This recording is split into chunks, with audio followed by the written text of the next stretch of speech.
ಬೆಂಗಳೂರಿನ ನೀರಿನ ತತ್ವಾರ ಈಗ ಹೋಟೆಲ್ಗಳಿಗೂ ಕೂಡ ತಪ್ಪಿದೆ. ಹೋಟೆಲ್ಗಳಲ್ಲಿ ಯಾವ ರೀತಿ ನೀರನ್ನು ಬಳಕೆ ಮಾಡಿಕೊಳ್ಳಬೇಕು ಅನ್ನೋದಕ್ಕೆ ಒಂದಷ್ಟು ಗೈಡ್ಲೈನ್ಸ್ ಅನ್ನು ಕೊಡಲಾಗಿದೆ.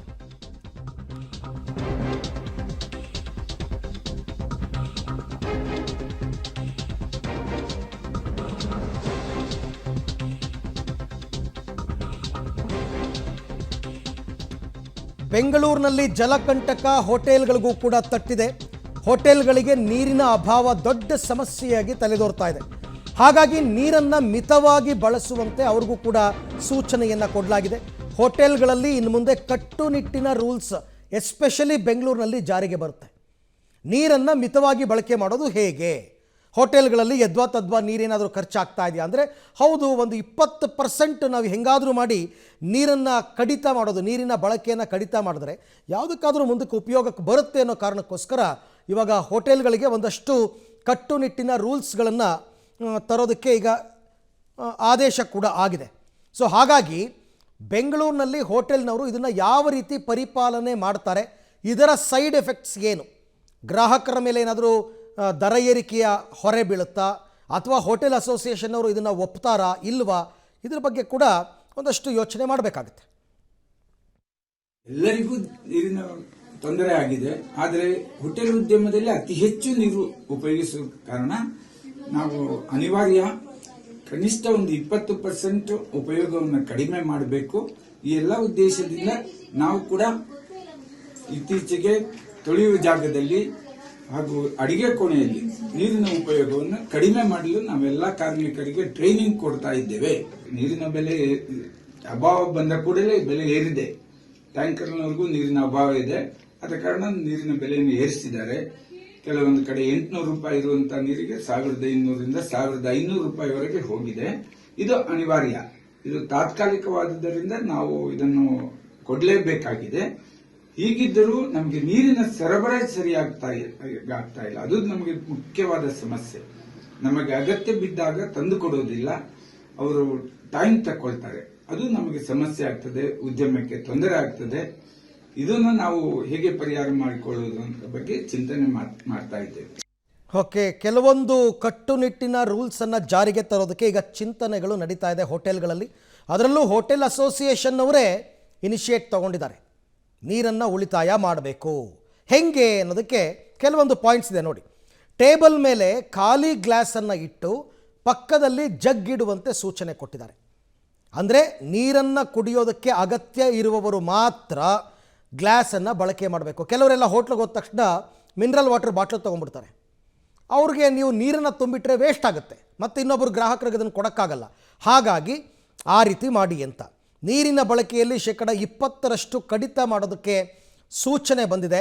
ಇನ್ನು ಜೊತೆಗೆ ತಿಂಡಿ ತಿನ್ನೋದಕ್ಕೆ ಸ್ಟೀಲ್ ತಟ್ಟೆ ಲೋಟದ ಬದಲು use and throw paper plate ಕಪ್ಪನ್ನು ಬಳಸಿ ಅಂತಕ್ಕಂಥದ್ದು. ಯಾಕೆಂದರೆ ಆ ತಟ್ಟೆಗಳನ್ನು ಬಳಸಿದ್ರೆ ಅದನ್ನು ತೊಳೆಯೋದಕ್ಕೂ ಕೂಡ ನೀರು ಬೇಕಲ್ಲ, ಆ ಗ್ಲಾಸ್ಗಳನ್ನು ತೊಳೆಯೋದಕ್ಕೆ ನೀರು ಬೇಕು.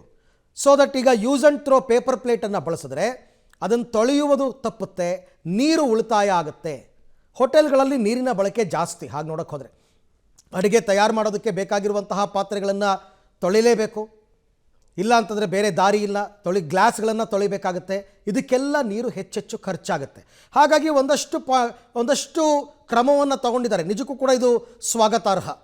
ಟೇಬಲ್ ಮೇಲೆ ಖಾಲಿ ಗ್ಲಾಸ್ ಇಡ್ತಕ್ಕಂಥದ್ದು ಒಳ್ಳೆ ಐಡಿಯಾ. ಎಲ್ಲರೂ ಕೂಡ ಮಿನರಲ್ ವಾಟರ್ ತಗೊಳ್ಳಲ್ಲ. ಮಿನರಲ್ ವಾಟರ್ ತಗೊಳ್ಳೋರು ಅವರು ಬಾಟ್ಲಲ್ಲಿ ಕುಡ್ಕೋತಾರೆ.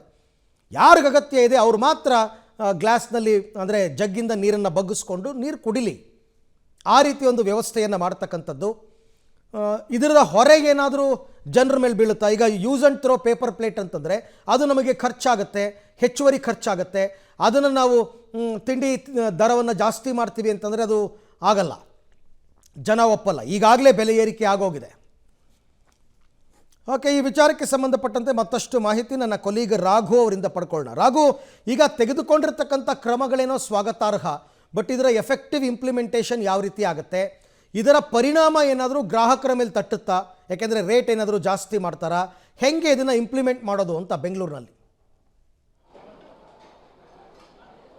ಅರವಿಂದ್, ಸದ್ಯಕ್ಕಿರುವಂತಹ ಪರಿಸ್ಥಿತಿ ಪ್ರಕಾರ ಒಂದಷ್ಟು ರೂಲ್ಸ್ಗಳನ್ನು ತರುವಂಥ ನಿಟ್ಟಿನಲ್ಲಿ ಪ್ಲ್ಯಾನನ್ನು ಮಾಡಿದ್ದಾರೆ. ಅದರಂತೆ ಅದನ್ನು ತರಬೇಕು ಅಂತೇಳಿ ಇತರ ಹೋಟೆಲ್ ಮಾಲೀಕರಿಗೂ ಕೂಡ ಅಸೋಸಿಯೇಷನ್ ಒಂದಷ್ಟು ಆದೇಶವನ್ನು ನೀಡಿರುವಂಥದ್ದು.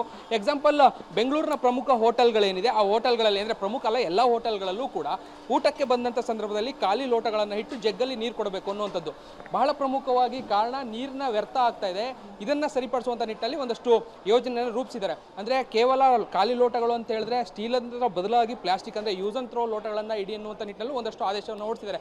ಕಾರಣ ಸರಿಸುಮಾರು ಒಂದು 20% ನೀರಿನ ಬಳಕೆ ಕಡಿಮೆ ಆಗುತ್ತೆ ಅನ್ನುವಂಥ ಕಾರಣಕ್ಕಾಗಿ ಸದ್ಯ ಈ ರೀತಿಯಾದಂತಹ ಯೋಜನೆಗಳನ್ನು ರೂಪಿಸಿದ್ದಾರೆ. ಈಗ ಸದ್ಯಕ್ಕಿರುವಂತಹ ಚಾಲೆಂಜ್ ಅಂತ ಹೇಳಿದ್ರೆ ಪ್ಲಾಸ್ಟಿಕ್ ಲೋಟ ಅಥವಾ ಯೂಸ್ ಅಂಡ್ ಥ್ರೋ ಪ್ಲೇಟ್ಗಳನ್ನು ಮಾಡಬೇಕಾದ್ರೆ ಒಂದಷ್ಟು ಕಾಸ್ಟ್ ಸಾಮಾನ್ಯವಾಗಿ ಹೆಚ್ಚಾಗುತ್ತೆ. ಆ ಹೆಚ್ಚಾದಂಥ ಅದನ್ನ ಬದಲಾವಣೆ ಮಾಡ್ಕೊಳ್ಳುವಂತ ಸಾಧ್ಯತೆ ಇದೆ. ನನ್ನೊಟ್ಟಿಗೆ ಹೋಟೆಲ್ ಮಾಲೀಕರಿದ್ದಾರೆ, ಹೋಟೆಲ್ ಅಸೋಸಿಯೇಷನ್ ನೋಡು ಕೂಡ ಮಾತಾಡ್ತಾರೆ. ಈಗ ಒಂದು ಆದೇಶ ಇರುವಂತದ್ದು ನೀರಿನ ಬಳಕೆಯನ್ನ ಕಡಿಮೆ ಮಾಡುವಂತ ನಿಟ್ಟಿನಲ್ಲಿ ಯೂಸ್ ಅಂಡ್ ಥ್ರೋ ಪ್ಲೇಟ್ಗಳನ್ನು ಬಳಕೆ ಮಾಡಿ ಅಂತ ಹೇಳಿದರೆ, ಬಟ್ ಯೂಸ್ ಅಂಡ್ ಥ್ರೋ ಪ್ಲೇಟ್ಗಳನ್ನು ಬಳಕೆ ಮಾಡಬೇಕಾದ್ರೆ ದರದಲ್ಲಿ ಒಂದಷ್ಟು ವೆರಿಫಿಕೇಶನ್ ಆಗುವಂಥ ಸಾಧ್ಯತೆಗಳಿರುತ್ತೆ. ಹೇಗೆ ಸಿದ್ಧತೆಗಳನ್ನು ಮಾಡ್ಕೊಂಡಿದ್ದೀರಿ, ಹೇಗೆ? ನೋಡಿ, ನೀರಿನ ವಿಚಾರ ಬಂದಾಗ ಸ್ವಲ್ಪ ಎಲ್ಲರೂ ಜಾಗೃತಿ ವಹಿಸಬೇಕು. ಯಾಕಂತ ಹೇಳಿದ್ರೆ ಇವತ್ತು ಬೋರ್ವೆಲಲ್ಲಿ ವಾಟರ್ಗಳು ಕಡಿಮೆ ಆಗಿದೆ, ಬೆಂಗಳೂರಲ್ಲಿ ನೀರಿಗೆ ಹಾಹಾಕಾರ ಆಗಿದೆ, ಮತ್ತು ಎಲ್ಲ ಕಡೆ ಒಂದು ಹೋಟೆಲ್ಗಳಲ್ಲಿ ಸಮಸ್ಯೆ ಇದೆ, ಟ್ಯಾಂಕರಲ್ಲಿ ತರಿಸುವಂಥ ಪರಿಸ್ಥಿತಿ ಇದೆ. ಈ ಒಂದು ಪರಿಸ್ಥಿತಿಯಲ್ಲಿ ನಾವೇನು ಮಾಡ್ಬೋದು ಅಂತ, ಒಬ್ಬ ನಾಗರಿಕನಾಗಿ ಮತ್ತು ಒಬ್ಬ ಹೋಟೆಲ್ ಉದ್ಯಮಿಯಾಗಿ ಏನು ಮಾಡ್ಬೋದು ಅಂತಂದಾಗ, ಸಾಮಾನ್ಯವಾಗಿ ನೀರು ನಾವು ಹೋಟ್ಲಲ್ಲಿ ಬಂದ ತಕ್ಷಣ 4 ಲೋಟ ನೀರು ಇಡ್ತಾಯಿದ್ರು. ಆ ನೀರು ಅವ್ರು ಕುಡಿತಾರೋ ಬಿಡಿತಾರೋ ಕಸ್ಟಮರ್, ಅದು ವೇಸ್ಟ್ ಆಗ್ತಾಯಿತ್ತು. ಆ ಲೆಕ್ಕ ಒಂದು ವಾಟ್ರು 250 ml ಅಂದರೆ 1 ಲೀಟ್ರ್ ವಾಟ್ರ್ ವೇಸ್ಟ್ ಆಗ್ತಾಯಿತ್ತು. ಹಾಗೆ ಒಂದು ದಿನಕ್ಕೆ ಒಂದು 400 ರಿಂದ 500 ಲೀಟ್ರ್ ವೇಸ್ಟ್ ಆಗ್ತಾಯಿತ್ತು. ಅದನ್ನೇನು ಮಾಡಿ